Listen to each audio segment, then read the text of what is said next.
Shame!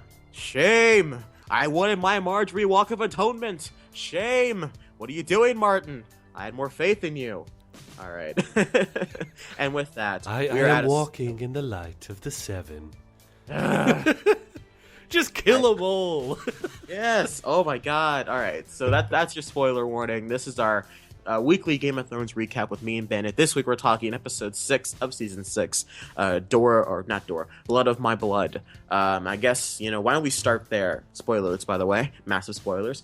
Why don't we start there? King's Landing. What were your thoughts about kind of what happened there at King's Landing? Well, I think all of the viewers hate the sparrows. In some of the other reviews of the episode I've seen, like on different YouTube channels and that, everybody's like, God, I hate those sparrows, but not in the good kind of way where you like hate Joffrey or whatever. They're like, they're just so annoying. People don't like them in the story. You hate them like how people hate Ramsay. Like, man, like you were honestly making me want to stop watching the show. Where you're I don't know. For our wrestling fans out there, the sparrows are like the Roman Reigns of Game of Thrones. No idea what that means. But, it was... I mean, come on, let's take that situation. If you were Jaime Lannister and you have that army there, and they come out with King Tommen and they're like, oh, we're making a unity between church and state, what would you do? Because I would have been like, yes, okay, let us do that. Come, Tommen, come with us. Let's go and walk off. And then once he's around the corner, I'd just do like Xerxes from 300 to be like, slaughter them! Or it's like, you bring Tommen over, and you're just like, come on, Tommen, we're going home. Thank you for this collaboration. Tell you what, to show our collaboration, allow me to shake your hand, Mr. High Sparrow. And you walk over, and bam, knife to the throat. Lannister send the regards. And then the fighting starts, and we finally get some action, because this is one of the most boring episodes in the last couple of seasons. Really? This episode, to me, there was some good stuff in it, but honestly, the most interesting stuff was with Sam and his family, just because we hadn't seen that before in the show. Everything else we'd seen before in some way, shape, or form. We've seen the Sparrow take control of the people. That's already happened. We've seen Daenerys, which is Daenerys. We've seen Dany Targaryen take over, be like, join me as I'm about to cross Narrow Sea. I'm like, finally, you've said this same speech 18 times. You've said the speech on a dragon before. Like, I'm pretty sure, right? Like, I guess. We've seen Arya move on from something that she was working with before. Arya's kind of like, she's doing like the Walking Dead thing in a much better way of where she's not. I actually think that might be very different, but we'll cover that in a bit. But I think Arya's story was very interesting. I didn't say I didn't like it. I just felt like it was a very slow moving, very, not necessarily methodical, but it felt very like kind of twiddling our thumbs kind of episode where I'm like, not a lot is really happening. I feel like, to be fair, they had to follow Hodor. So I guess when you have to follow Hodor, that it's a bit hard to do, but it's something just felt like, I felt like we were in season 5, like Dorne territory sometimes. I was just like, we should probably get out of this. We still haven't seen Dorne. Good. Hopefully Dorne we sucks. never need to go back there again. No, just have Dorne do the revolution. Show up to Thorne and be like, show up to Dorne and it'd be like Mad Max. Sorry, hit the mic. It'd be like Mad Max. Like, they get there and just like desert and just wasteland and just like, sand snakes everywhere. It's just like that, like have like, it should be like Drogon, Dragon or whatever the dragon's name. Is it Dragon or Drogon? Drogon. It's Drogon. Wasn't it Khal Drogon was... Well, because Khal Drogo was the Khal's name, and so she named the dragon Drogon, which is after him. A little confusing. It's a dragon named Drogon after Khal Drogo, so it's a little confusing. Okay, yeah. Well, it'd be good. Like, she shows up to Dawn and it's all just burnt to a crisp, and she's like, Drogon, that's how you got so big. You ate Dawn. It shows him picking his teeth with some of the Sand Snake's knives, just like, nah, that's good. That's a Drogon. That woman that's head of the Sand Snake just like picks her head out of his teeth and is like, just flicks it away. he hacks he hacks up a bone. It's like he spits out just like the poison. And just like he just like spits it out. Like, wow. I'm like, all right. But what were your thoughts on the King's Landing stuff specifically? Where do you think that's gonna go? When Tommen came out of like the High Sept or whatever it's called, all the people around him, I just thought it was his regular guards and that he put the 7-pointed star on them. But I realized those are actually the Faith Militant. Mm-hmm. Did you pick that up? Because I didn't pick that up at first. It wasn't until I saw a review later on. I thought like, I knew man. Tommen was gonna walk out.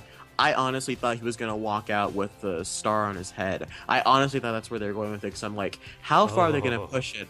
I thought Tommen was gonna walk out, star on his forehead. I'm like, there you go, Game of Thrones. That's called making a power move. But it really, they just, we saw it coming. We predicted it last week with the whole Anakin Skywalker thing of, Palpatine manipulating him and whatnot. But so it wasn't surprising to see him walk out. So that means Tommen is always going to have those guards around him. So he's kind of going to be a prisoner to those guards basically now. Because, God, Tommen, he's so weak, isn't he? He's so weak. Useless, to quote Apocalypse. Useless. Yeah. And it's like, man, I never thought I'd say this, but kind of wish we had Joffrey back because he would not let this happen. I mean, they'd probably just have to like capture him and put him in a cell. And he'd be like, "I am the king," and then they would just put him in a cell, and he'd be like, "You cannot do this to me, mother!" And then like we all just be like, "Shut up!" And someone would slap him, and he'd be like, "Yeah, put him in his place." That's true. Yeah. Speaking of kings, we got a hint of Rhaegar Targaryen. That's his name, isn't the Mad King? Yeah. Burn which them is all.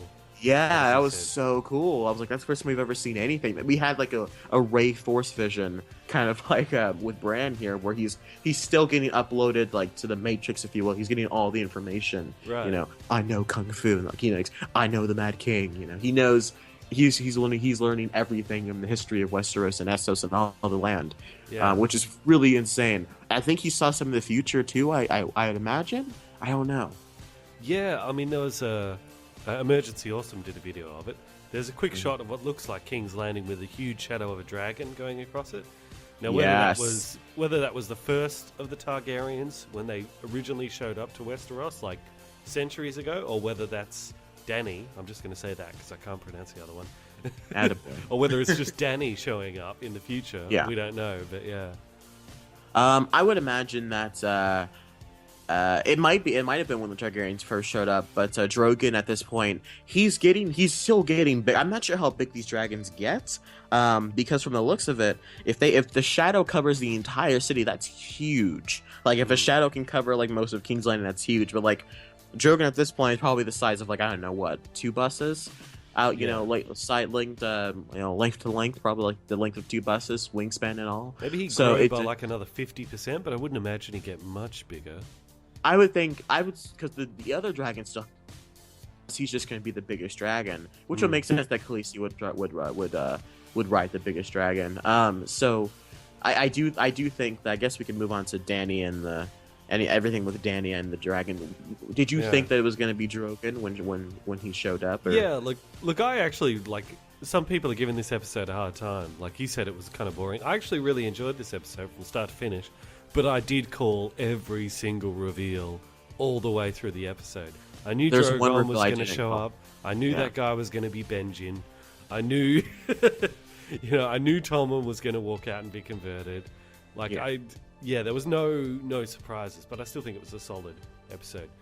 Well, here's the thing, right? It's even a mediocre episode of Game of Thrones is still good television. That's the word. That's the craziest part. It's it's not that good for a Game of Thrones episode. Regular TV show, best episode of the season. This is the best episode of The Walking Dead. In terms of its quality levels. Oh yeah, totally. Yeah, yeah. It's because we got the last episode was so good that this episode just it's whatever. It feels like a filler episode, which I feel like they shouldn't have right now, because I swear to God, if it takes 3 episodes for her to get back to Marine, I'm gonna be like, you can cut these episodes out and just cut that whole episode and just make the storyline happen here. And sorry, you were saying before I interrupted you. Yeah, well, I was gonna say, because you're asking about Daenerys' storyline. Yeah. Like I said at the beginning of the season, that it seems like they're just doing that, finding an excuse to get her away from Slaver's Bay for a while, so that Tyrion can sort everything out, which he has now. So I guess now they can bring her back. But yeah, that was pretty much a pointless detour for her, wasn't it? I guess it was just a way to... The only events that actually progressed the story is she lost what ship she had. They all got burned down. And then the Iron Islands, with... Yara Greyjoy, that's her name. Yeah, that was a funny. Greyjoy. I am Yara Greyjoy. Yeah. that they're on their way over now. That's the only thing that's really helped to advance her plot in getting her from Yeah. point A to point B. Essentially, yeah. Yeah, so they've just basically been treading water with that whole thing, and they established that she is immune to fire. Yeah. Yes, and I will say this with the whole Danny thing. I feel like we're actually getting to a point like where she may actually get on because that speech was so similar to what Drogo told her back in season 1 of like, we will take the wooden horses across the salt sea or whatever to fight men and to fight the Iron Men and sit on that chair. I mean, he didn't say that, but that's essentially what they all want to do. That was a great line by Jaime Lannister, though, and he's like, I have no control over the gods, or he's like, the gods have control over me, and then Jaime Lannister's like, not while you're sitting in that chair. I'm like, yeah, he's really right. Jaime Lannister, I think, would be a pretty cool king. Anyways, why can't we just give Tommen a sip of the same wine that Joffrey had and just be done with it? I don't know about that. I Jaime really would do be a feel much like better king. I feel like Cersei's going to kill him. I have this really strong feeling that Cersei's going to be the one to take down Tommen. Like, because she's being way too calm about this whole ordeal where Jaime is now being sent to River Run, isn't it? The land that Walder Frey, I have another, just lost. So and he has I the feel other standing next to him in that scene. I have another. It's not his. That's his daughter. I'm almost sure of it, right? Like the one he's being all creepy with. I'm like, that's your daughter, well, it is dude. Game of Thrones, so. I mean, yeah, and then like it's so weird. Like it's all romantic and stuff when you see Jaime and Cersei kiss, and you're just like, no, they're brother and sister. No, that's not right. No, that's how you get weird incest babies like Joffrey. No, no. Yeah, and so, excuse me. And so, like, now that Jaime Lannister is going to River Run, I do believe Brienne is also on her way to River Run. She from the Wall. That's where they went. Castle Black. I think Jon and Sansa are on their way to the Kotstarks and the other kind of smaller families of the North Dakota fight against Ramsay, and then they sent Brienne, I believe it's to River Run, to try and get is it Blackfish is the guy's name? They say all these names, I'm just like, who? Like they were like Uncle Bench, and I'm like, out, and they're like, oh, he's Blackfish. I was like, who the hell's that again? I'm like, he's the one that went. So he's the one that got married to one of the. No, is he the one? He's the one that got married at the Red Wedding, isn't it?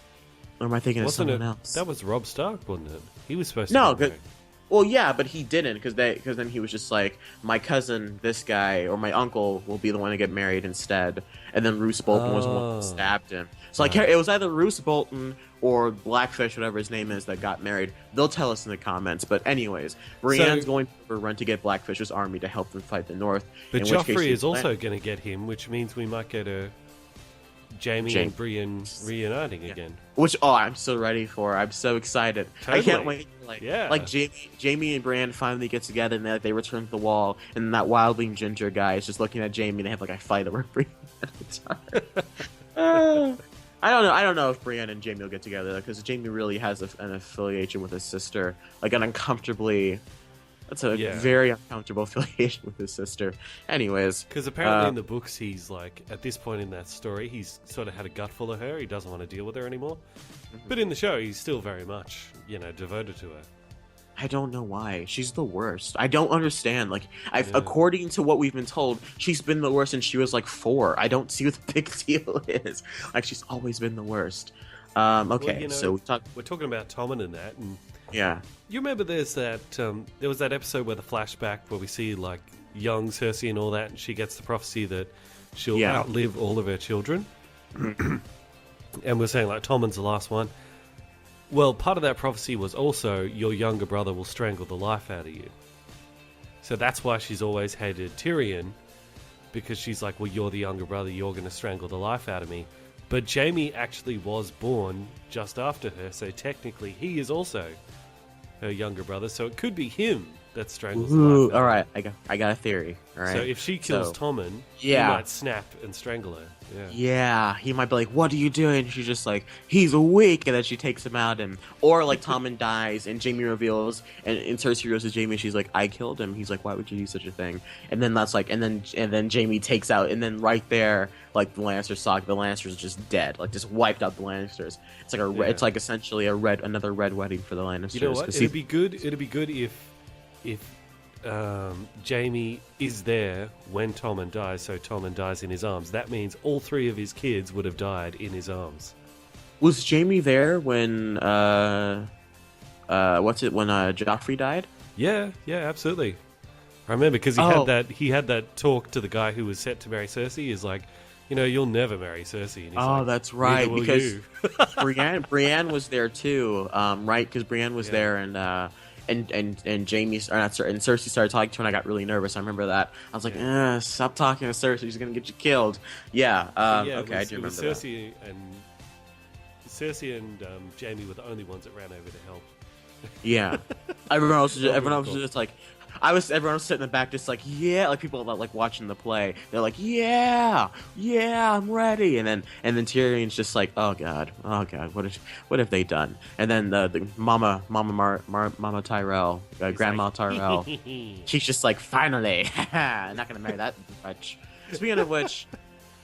But see, if that happens, if Tommen dies in his arms, and he's had to watch all three of his children die in his arms, that might be enough that he finally snaps and kills Cersei. Yeah. Which would be great. That'd be great for a season finale. But my thing is, like, at this point, like, okay, so I would imagine at this point,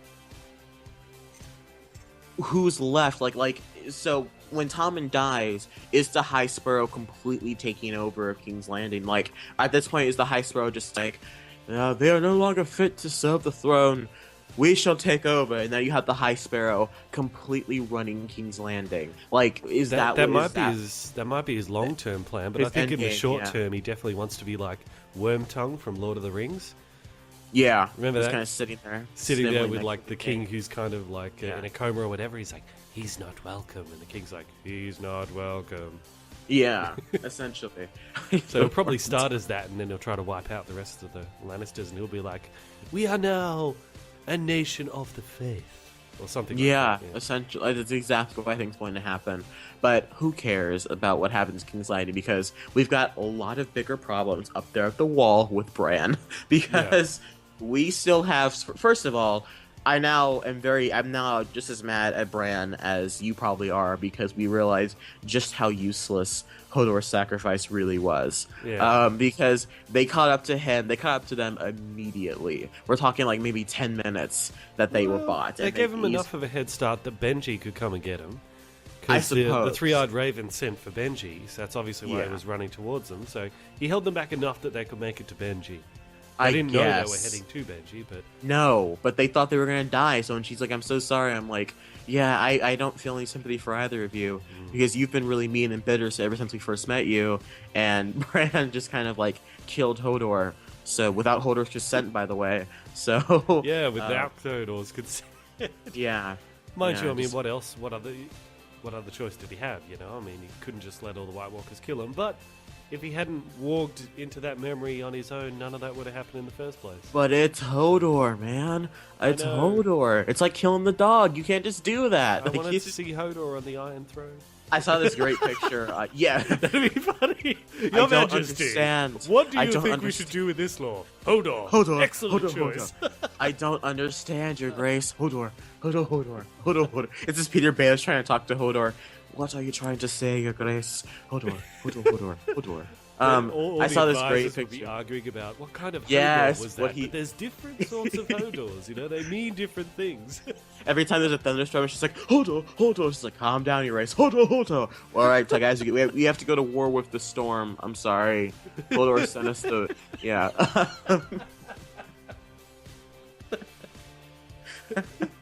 Points out the window. Hodor. You want us to attack that nation? Oh, it's Dorne. Yeah, we'll do that happily. Yeah, you just see Dorne on fire. It's like, oh, you want us to attack Dorne? And Hodor's like, no. I mean, Hodor. Okay, that sounded like a yes, Hodor, to me.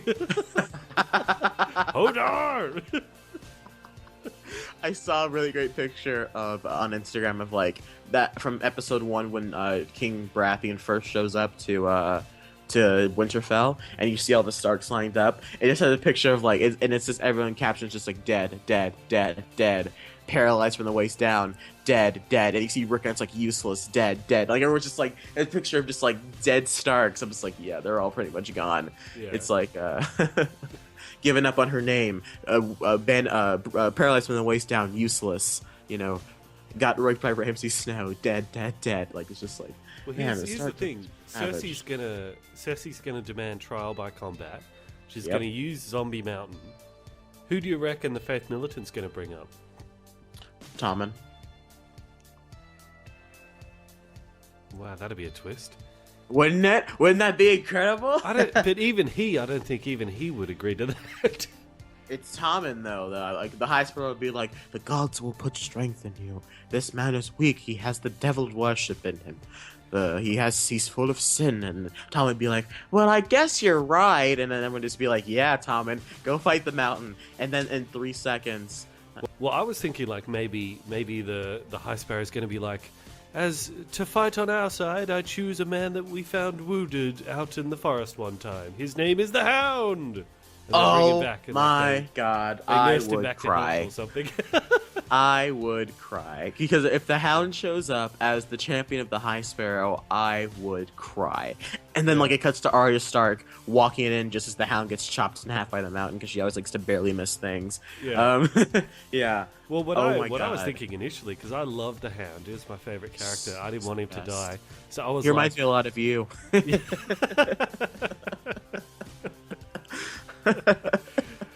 Thanks. Like when I think of like, what does Bandit look like in real life? I'm like, just an unburned hound. Just always kind of walking around, just like no fire. Yes, no fire. No Zack Snyder. No Snyder. No Snyder. Just I'm walking gonna around eat like every chicken in this room. I'm gonna watch every Marvel movie in this room. I'm gonna burn every copy of BVS there is. And then you just get taken down by someone dressed as Zack Snyder. They throw you off a hill. And you just see Kevin Feige walking away from you, and you're just like, kill me. And just like in front of a TV of one playing Batman Superman, just like, kill me. Kill me.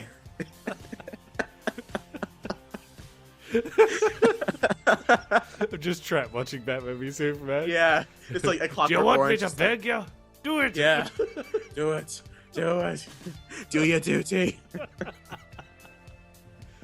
Well, initially, because he was my favorite character, so I've been like, fantasizing about bringing him back, and I thought, well, the Brotherhood Without Banners had that guy who could resurrect people in the name of the Fire God, and they're wandering around the forest. So it's very possible you could say they just walked past and saw him. And then the Hound didn't die in a forest. The Hound died in those kind of higher mountain lands. It looked more like where Daenerys was in Essos. I know, but you could still stretch the truth. But then you would have the Hound, a guy who's afraid of fire, being resurrected by the Fire God. Oh, dude. Which would be great. Which would be really cool. If he could fight the zombie mountain with a flaming sword. I was going to say... He burns the mountain alive, and it's like, let's see how you like it, and like just like sticks the. But here's first of all, you take off the mountain's head. Okay, that's the first thing you need to do is take off the mountain's head, because from what we learned from when Oberyn fought the mountain, it's great that you killed the mountain, but you need to make sure he's completely like maybe stab him in the throat and then take him down and then start gloating, because even I love that character. I loved Oberyn so much. He was such a great character. He was great, and he was only there for like 4 episodes, wasn't he? Exactly. What? And it was like when he showed up, he's like, "I'll be your champion." I was like, "Yay! He has a shot!" And then when he died, I was like, "Oh, Tyrion's boned. Tyrion's SOL, man. What is he gonna do?" I was freaking out. I was like, "Oh my god, they're gonna kill Tyrion Lannister." Yeah. All right. I remember though, like when he's like, "I'll fight the mountain," and at first I'm like, you really don't want to, man. You're not gonna make it. But then once he gets out there and he's spinning the stick around, and he's flipping around, I'm like, woo. He's fighting like a Jedi. Do it, yeah. He did it. He took down the mountain. He just turned his back, and the mountain took advantage of him. Well, actually, because you remember when Tyrion asked Bronn, was it Bronn? He asked him first to defend. And Bronn was like, "I'm not. That's not. No." Bronn was like, "I'm Bronn good." called the fight exactly. You rewatch the scene. Bronn said, I could maybe dance around, tire him out, find a way to get him off his feet somehow. But if I make just one mistake, I'm done. And that's exactly what happened with the fight. Oberyn danced around, he got him off his feet, but he, took his eye off him for just a second, and that's all it took. See, that guy knows fights, doesn't he?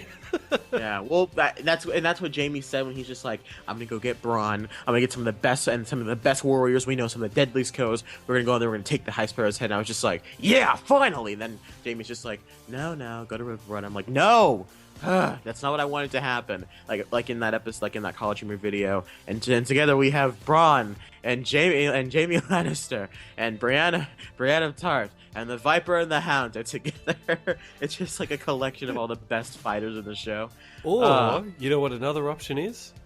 He sends a message to Dawn. Is like, hey, you want to kill all our kids? You can kill our last one now if you want. Just sneak in there and poison him. I won't get mad, promise. You're like, oh no, Dorne, not Dorne. Oh no, the Dorne guys come in and we should probably go to war with Dorne, and they just send like people to go take out Dorne. Like, oh no, now Dorne's completely out of Westeros. We burned Dorne on the ground. Oh no, more Dorne ever. That's not exactly a bad plan. Yeah, it's like, oh no, Dorne. It's like he's like, Dorne's gone forever. He looks at the camera. Dorne's gone forever. Keeps walking away. That might be a dumb plan that Cersei comes up with. She's like, I'm going to poison Tommen so I can blame it on Dawn. So after I've killed all the sparrows, I can kill all the sand snakes. Wow. She'd probably do something like that. That's something she'd do, but then someone would figure it out, and like the High Sparrow would be like, I know what you did. Walk of atonement, and then somebody completely shave her head bald or do it again. This time backwards. Like she has to walk down the stairs backwards. Keeps tripping over, yeah. Hash is like shame backwards. It's just like yeah. Well, what about let's talk about Benjen now. Yeah. So he's half White Walker, half man sort of thing now. I would he's kind of like in the same way Charisse, Stannis' daughter, was they kind of halfway stopped the process of her becoming a black what's it called, grayscale. The children of the North, whatever those people are called.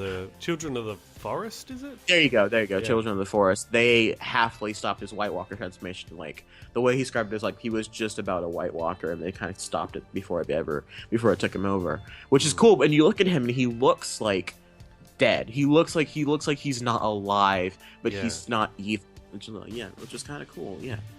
Oof. I mean, I don't know him. I don't know. We know nothing about this character. I never really grew to like him as a character. He just kind of showed up. I was just like, okay, great. It's Uncle Benji. I'm sure I'm going to learn to love him, but, and besides, we never really saw Bran with Uncle Benji a lot. If anything, it would have been greater to see Jon have Uncle Benji because, that's the whole reason Jon died in the first place is because they tricked him into thinking Benji was outside. Right. But they are, he is going to head back to the wall now with Bran, right? So Benji would see Jon Snow and he's like, you died and came back from the dead? Me too! Oh, it runs Did in we the just family. become best friends? Yeah. You see Ned Stark, cut to Ned Stark's grave just like, oh.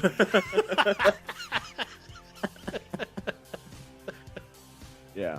Both Ned and Robb Stark got decapitated. They didn't have a way to deal with that. There's no way they're coming back from that. Yeah.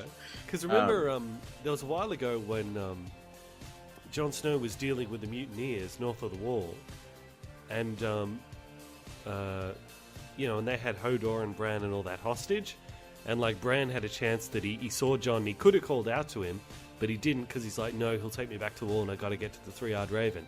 He's been to the Three-Eyed Raven now, so he can head back to the Wall. He's the Three-Eyed Raven. Yeah. Well, he is the Three-Eyed Raven. Yeah. He just needs a safe place to figure out what he's doing. Yeah. And what safer place than surrounded by a bunch of crazy wildlings? Well, Jon's not at the Wall right now. At this point, Jon's going south. Because he's going to go farther south down to the Winterfell area and the surrounding family. So Jon's not at the Wall. It's his it's his friend Ed. Is that his name? One of Jon's closer friends. Yeah. So Bran's going to get down there. It's going to be like, hey, man, that's essentially what I thought was going to happen with Sansa. I thought, when Jon walked off, I was going to be like, oh, okay. So Jon's not going to be at the Wall, and they're going to get there. Huh. Oh, wait, no. Yeah? What's going on? Wait, so he did leave the Wall, but he left Sansa there? No. I thought no. Sansa went with him down because it was Sansa's idea to go down to the other families and gather an army because she's the one that she's the one that kind of takes action. She kind of becomes the new leader of this group here at the North. She wants to take back Winterfell. She wants her home back. But I'm talking about back when Sansa was first coming up to the Wall and Jon had just quit the Night's Watch. He gave up on being commander of the Night's Watch. And I was like, oh, I thought they were going to have a thing where Sansa gets there and Jon's not there. But they didn't do that. But I feel like that's what's going to happen now with Bran. But then again, this show loves to pull the rug from underneath me. I don't know. That's right. Yeah. What about... what do you think of Arya? Yeah, okay, alright. So here's the thing. First of all, are you aware... have you seen the Babadook? Oh, yeah, of course. Yeah. That's the mom from the Babadook. That she played the actress that Arya was supposed to kill. Oh, right. And I realized that I'm like, what do I know her from? It's the Babadook. Oh, yeah, that is the mom. Yeah. Yeah, and I do, and she's great, by the way. In the actual play and on the show itself, she's great. I'm like, she's a really good actress. Why hasn't she gotten work? I guess that's why I picked her, because they're like, she's supposed to be the only good actress in that whole team. Yeah. And I do... Yeah, go ahead. You know what else I found interesting about that whole play of the reenactment of, the whole Lannister drama and all that? So where Arya is now, she's... where exactly is she? She's in Bravos. But that's not under the control... That's not part of... that's not, governed by Westeros, is it? It's in Essos, isn't it? I thought because she sailed the sea at the end of season 4 when she's like Valar Morghulis and the guy's like Hadis and she goes across the sea. So I think she's in Essos over there with Marine and whatnot. Yeah. But politically, that's not under the control of Westeros, is it? I would imagine not. I think from what I can remember, it was a slave city, and then it got taken over a long time ago. I don't read the book, so I can't tell you that for sure. I know all the book nerds are going to be yelling right now, like, no, it's part of the free cities or whatever. I'll be like, well, then tell me that. Now I know for future reference. Thank you for the input, nerds. But the point is, based off that play, the version of history they were telling was very much pro Lannister. Yeah, it was not the. So I was like, maybe where she isn't as safe as we think it is, because I think they it's seem more to be either allied with the Lannisters because they're telling their version of events, or it just gives a clue as to the bigger political landscape. When you think about it, what actually came out, if the Lannisters were in control of King's Landing, so when you see, when word gets out Ned Stark has been decapitated by King's Landing by the Lannisters at King's Landing, it's not like the Starks were the ones that made that quote unquote press release. The Starks weren't the one that were just like, our noble father got his head taken by the Lannisters. No, the Lannisters were just like, this foolish man Ned Stark has come in and made the foolish mistake of trying to betray us and is now being killed for it. And they would make Joffrey's death seem as sad and awful as they thought it was. As Arya is more like the audience at that point, where she's just like laughing her butt off because she thinks it's a funny death. Sad. She's the only one laughing. That was me during that that was me during X-Men Apocalypse when someone's family died. I was just like, this is ridiculous. That's exactly what I was just like. I was just sitting here like, oh my god. I was just sitting here laughing. But yeah, so it makes sense that the word would get out in that certain way because the Lannisters are the one making that quote-unquote press release. Yeah. And they reckon Tyrion's the bad guy. He's the villain of the story. Yeah. Well, at that point, that's what they released. They were like, Joffrey was poisoned by Tyrion. And people still think that, so... But I bet you in Dawn, they're not telling the story quite like that. No, not at all. No, because in Dorne, no one cares. Like they'd be telling a story and be like, well, this, and it'd be like, no one cares. We're in Dorne. Yeah, it's the Alabama of that's the United States. You know what? I'll tell you. I reckon Arya made a serious mistake by not poisoning that woman. Though, is like because remember she went off mission before and killed that pedophile guy, which is why she went blind and ended up on the streets and blah blah blah blah blah. If she had focused on the mission, they would have kept teaching her. Now she's been given a second chance and she's blown it. And I'm like, well, look, you want revenge, but you don't want to kill innocent people. I get that. Then you should take Needle and you should go back to Westeros because you can't stay here. That's exactly what I think she did, because I think that's why she grabbed Needle to begin with, because she knew that they were going to be after her, so she's trying to get out of here. Yeah. I don't think she goes back to that temple. I don't think she's never going to see Dragon Hagar again unless he finds her. But does she know enough skills that she can still finish all the names on her list? She I would doesn't know how to imagine. use the faces now. No, but I feel like she's gonna have to find another way. I feel like that was her saying. I think that was the creators, Benioff and Weiss or whatever. They were telling the audience, "All right, guys, fine, we're finally gonna leave the many-faced gods." I'm like, thank God. No, but I think that was her kind of saying, "I need to find another path because this isn't my way of doing things. I'm not just an assassin. I'm wanting to get justice." She's still a Stark. She's still got the wolf blood inside of her. You know? Yeah. Yeah. Well, it's like I am really looking forward to seeing the showdown between her and that other girl. Oh I my hate God, that other yes. girl. That girl's been beating on her for episodes and episodes and episodes. She's the worst. She's the literal worst. I hate her so much. I'm so excited. She I can't wait really till is. she's gonna set a needle into her throat. It's gonna be so awesome. Like she did that one guy when she was fighting with the Hound. Yeah. In that bar, and she slowly sends that knife into someone's throat. I'm like, ooh, isn't that sword Valerian steel? I don't know, is it? I thought it was. I thought from that season 1, I could have swore John said it was Valerian steel. I've been wrong before though. Because as you guys have told me in the comments, no, Valeria is not it's not a place anymore. They burned it all to the ground, and there's nothing left of it. So thank you. I know that now. I didn't know that. Now I know that. Thank you for the 8 people that tweeted me that. Is that the wreckage that Tyrion sailed past when he was heading towards Dany? With Ser Jorah, maybe. Yeah, when Ser Jorah got grayscale.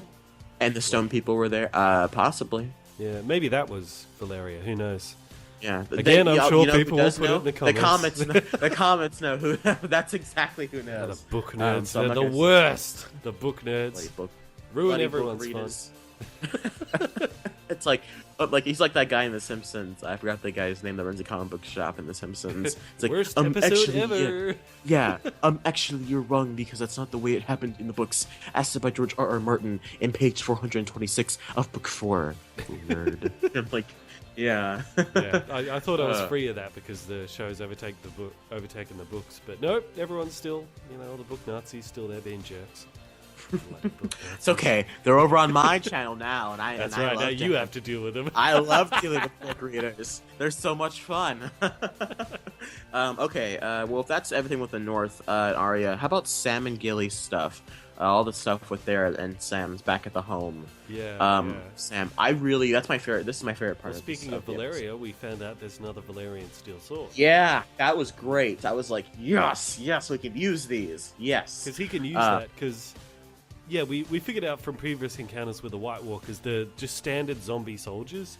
You can either decapitate them or kill them with fire. But those big ones, like those main guys, you need a Valerian steel or dragon glass to take them out. Yes. Yeah. So, and now we have 4 or 5 Valerian steel swords. We got Oathkeeper, Jaime's sword. What was that? What's that new sword called? I forgot. But it's the one that Sam now has, and Jon's sword. Yeah. I think. So now we have about 4. Is Jaime's Valerian sword Valerian? Yeah, remember because what's his face? Because they took Ned Stark's sword and broke it down into 2 different swords. They took Ned Stark's giant broadsword, and I think it was Tywin that told Jaime, he's like, we took Ned Stark's sword was big enough to break it into 2 swords, and he gives one of them to Bran, and she calls it Oathkeeper. So right, okay, yeah.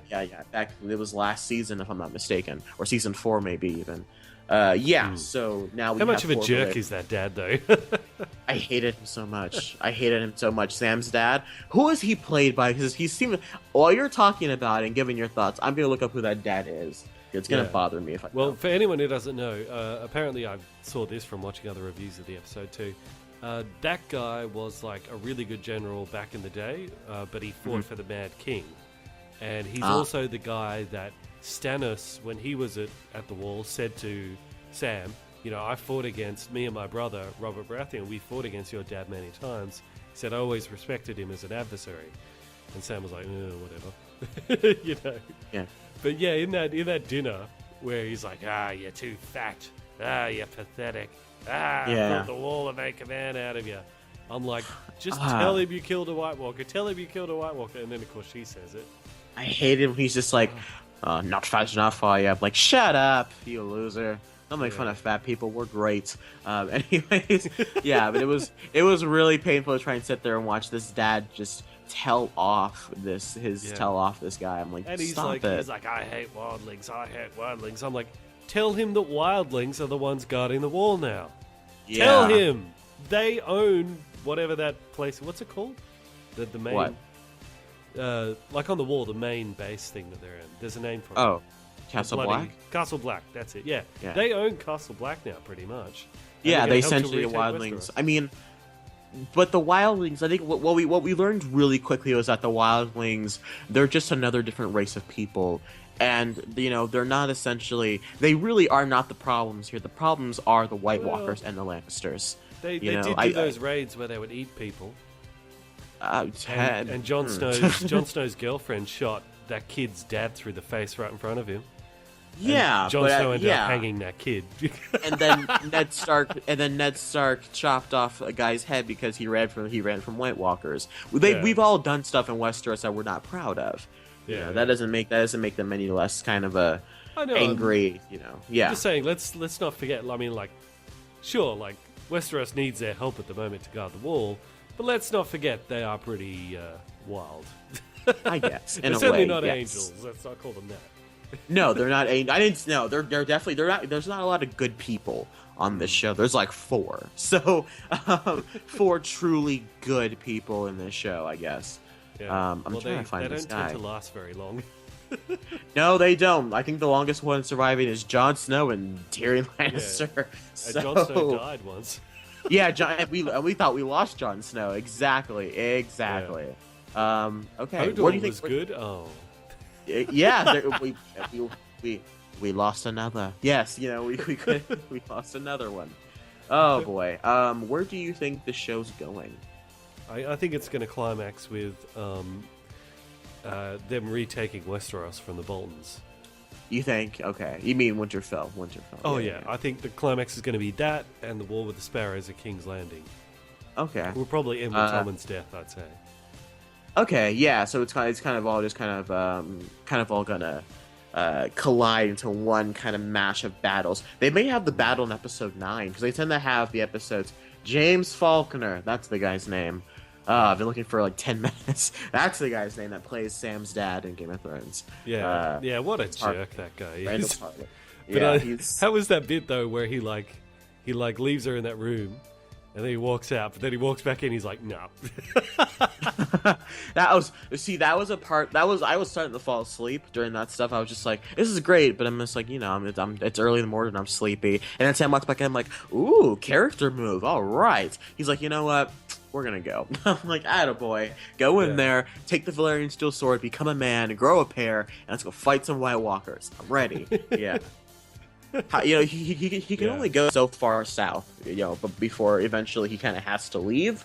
Yeah. Like how far south is he gonna end up going before he hits like King's Landing in those places? Because right now he's like what? Right now they're out of the cold per se. Yeah. But wasn't he supposed to be heading to some library somewhere to become a maester? Yeah. I think before that he wanted to get Gilly out of there. Like Jon told him to leave to become a maester because the wall's gonna need one. And then he didn't want to leave Gilly there because people were trying to rape her. So yeah. And even though she's kind of used to that. Exactly, yeah. That was kind of her life before Sam came along, wasn't it? Yeah. I don't know about you, but I really like Gilly as a character because she seems very adaptable to situations. Like, is the actress? I think her name is Hannah Murray. I might be wrong there, but I think the actress's acting isn't the best. But I think that's on purpose. I think on purposefully she's kind of like she's very ditzy in the way she speaks, but she she's very smart in how she understands things. She knows what kind of person Sam is. And so she knows not to, like, when Sam does, she knows how to work with how kind of cowardly Sam is, and they kind of complement each other very well. It's one of the last kind of true romances on the show that feels very genuine, where you're just like, they both really do deeply care for each other in that very compassionate way, and I loved it. I always love watching those two together on screen. Yeah. Well, Sam is like, I mean, his dad wouldn't recognize it, but Sam is brave. He did kill a White Walker, and then when there were... Then when the wildlings were attacking the wall, remember that other guy's like, tell me how to be brave. And he's like, you just do what you have to. Yeah. He's like, it doesn't mean you're not scared, you just do what you have to. So I'm like, he is brave. He's not a great fighter, but he's brave. Yeah. Well, bravery is all about doing the right thing even when you're scared. So, and anyway, so that's, I don't want to get there. We need to do a philosophical discussion. But yeah, I do think, I'm think glad... that Sam's going... Sorry, go on. No, I was going nowhere. I was rambling. Go on. I was going to say, I'm glad he didn't leave the girl and the kid there, because I was like, I don't trust this dad. He might walk in and stab both of them. Yeah. So I'm like, please don't leave him there. And then he walks back, and I was like, oh, thank God. Another baby throat slit. Another we don't need another baby murder on Game of Thrones.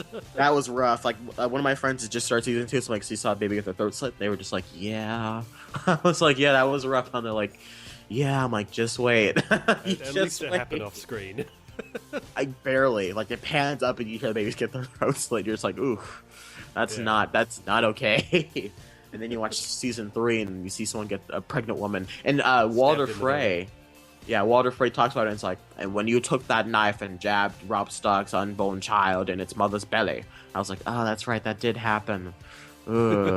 Walter Frey's Game great. of Thrones, I successfully blacked that out, but now you brought it back. Yeah. I thought it was rough when they took Robb Stark's direwolf's head and sewed it onto his own decapitated body. But man, like, good lord, like, it's insane to think how brutal this show is. Yeah. And Walter Frey's great, by the way. That's the guy that plays Filch in Harry Potter. Is Walter Frey. He's the one that's just like, I'll find another. It was nice to see him back in the show, and he's talking about how he's lost River Run, and how he's just like, I've been bowing down to Tyrell, kissing Tyrell boots for too long, and I'm just like, he's so great at yelling at people. It's beautiful. I'm not dead, unfortunately for you. You lost it. What was it, a ghost? I'm like, yeah. Okay, I think that's everything I have here in my notes that I've written down. Do you have anything else? I feel like we're missing something. I wrote down the 4 different locations. There's King's Landing, there's the North with Bran, there's Sam and Gilly, there's Arya and the play. I think that's everything. Watch. Yeah, I think the only thing left is with Dany, though, is like in the bit when she when she lands with Drogon. Yeah. And she's like, will you all fight soldiers in iron? Yeah. And then for the first time I thought about it, and I was like, actually, yeah, how are these guys going to fight guys in a full suit of armor? It's the Dothraki, man. They're wearing leather. The Dothraki. Wearing leather, and it only covers like half of their torso. There's lots of places you can stick a sword there. But that's what she said. No, but they're very skilled fighters, though. It's the Dothraki. They're a bunch of brutal, just awful people. Are they tougher than the Wildlings? And the Wildlings never succeeded in taking any Westeros lands because they don't have any armor. They just run in and raid a village, but then the soldiers push them back. Yeah, and that was pretty. They were slaughtered by Stannis' men, and Stannis' men are weak as piss. So I would imagine that if Stannis can beat them, I guess I don't. I would imagine the Dothraki are like I don't know. The Dothraki seem more powerful than the Wildlings. Yeah, but that would be cool to see like Dany sends them off their ships, and they all just run after the King's Landing, and you see the Night Guards just take them all down, cut them through but you cut them through they cut them like butter, like they're droids, and then it's just wow, it's just the slaughter. But yeah, the Dany stuff, we've seen that before though, I guess. Go ahead. Well, it'll be because he mentioned that her army now is the Dothraki, the Unsullied, and the Sellswords. Mm-hmm. So I thought so maybe the Unsullied will sort of teach the Dothraki different ways to fight and stuff like that to sort of get them up to scratch. Yeah, because they know how to fight. They're an army. They could hold their own. Definitely. But my thing though, go ahead. Yeah, what a difference! The Unsullied who are all castrated, as children, don't even have genitals against the Dothraki who rape everything that moves. It's like, yeah, they'll get along really well. They see a rock like shuffle by and they'll just be like, let's jump on it. Anyway, and like it's just the whole Dany thing is, like I said earlier, we've seen her give speeches before. It was nothing new. At this point, I'm just sick of her winning all the time. I'm sick of everyone just like cheering and praying to her with the music. Oh, I'm so sick of that happening. Yeah. It's happened like 18 times in this series. She's good at rallying people. She's not good at actually doing stuff. She could not deal with the Harpies at all. No. She totally... How would she handle... dealing with Westeros? The problems in Westeros are there's so many more problems than just her dealing with Harpies. It's like she can give all the speeches she wants, but ugh. You know what conversation I really want to see? I want to see Daenerys Targaryen talk to Ramsay Bolton. I don't know. Just like these two characters who always get... just because there's these two characters that always get their way. And you would imagine, like, what are these two characters... Like, what would preferable sparring be like? In the same way for, like Peter Baelish and Varys have some of the best conversations in the series ever. I wonder what it'd be like to have Ramsay Bolton and Daenerys Targaryen talk to each other. Because you have this man, this complete psychopath who's always 10 steps ahead and always knows exactly what he's going to do in the room. And then you have Daenerys Targaryen, probably the strongest female character, maybe even the strongest character herself on the show, who never breaks. And she's always ahead of things, no matter what kind of happens. And she's always thinking about things ahead. I'm thinking about what would it be like if these two spoke to each other? First of all, Ramsay would win because it's Game of Thrones, but like, how would that work out? I don't know. It's just popped into my head. Yeah, I think he'd... Because, like, Ramsay does, he's able to sort of manipulate and put up a front. Yeah. Like, if he's able to fool, Littlefinger into thinking he's an okay guy, I reckon if he met Daenerys, he'd be as charming as he possibly could, so that she would be like, oh yeah, he's just a nice guy, whatever. Yeah. And then he'd be like, haha, I'm going to peel the skin off you. Yeah, that's exactly what he would do. The moment she turns around, he just sends like a knife into his back and then rapes the corpse and then skins the corpse and then sends the skin to Ser Jorah or something. But yeah. I don't know. Yeah, Ramsay would really like Ramsay, wouldn't they? No, they would hate him. I'm almost certain of it. Yeah, he would consider them. He would call them all idiots. Like, so he would just look at them and call them all idiots, and then he'd just be like, "You're idiots, but you're my idiots." Kind of like Scar and the hyenas from Lion King, of where like he sees himself as above everybody else, and eventually they would just kind of turn on him. Yeah. I don't know. That's just the way I look at it. But I think that's everything I have written down here. If you have any further thoughts, we can close things out here. Yeah, I think that's it. Yeah. All right, well then that was this week's talk on Game of Thrones here, in which case we talked all the things that happened in this episode. Nothing really major, but I'm excited for what's going to happen next episode. No stabby stab. They've had a lot of episodes where like someone like stabs someone who's like, I'm going to take your job, like Ramsay kills his dad and all these different ones. Job security, 0%, yes. That's how you get a promotion, you knife the boss. Exactly. So next week, we only have 4 episodes left, so I'm sure we're going to get to some kind of big hype things pretty soon. Really? Only 4 episodes left? Well, this is episode 6, so we either 4 or 5 episodes left. Better start getting stuff together for a big sort of battle at the end. Exactly. We're at 7, 8, 9, 10. Yeah, we have 4 episodes left. I'm really excited to see where it's going to go, though. Okay, Bandit, where can people find you? The people can find me on YouTube and Facebook and Twitter as Bandit Incorporated. And they can find you. They can find me right here on this channel or at Twitter, Facebook, Instagram, or Podcast Media. Join us all next week when we talk next week's episode. And be careful, for the night is dark and full of spoilers.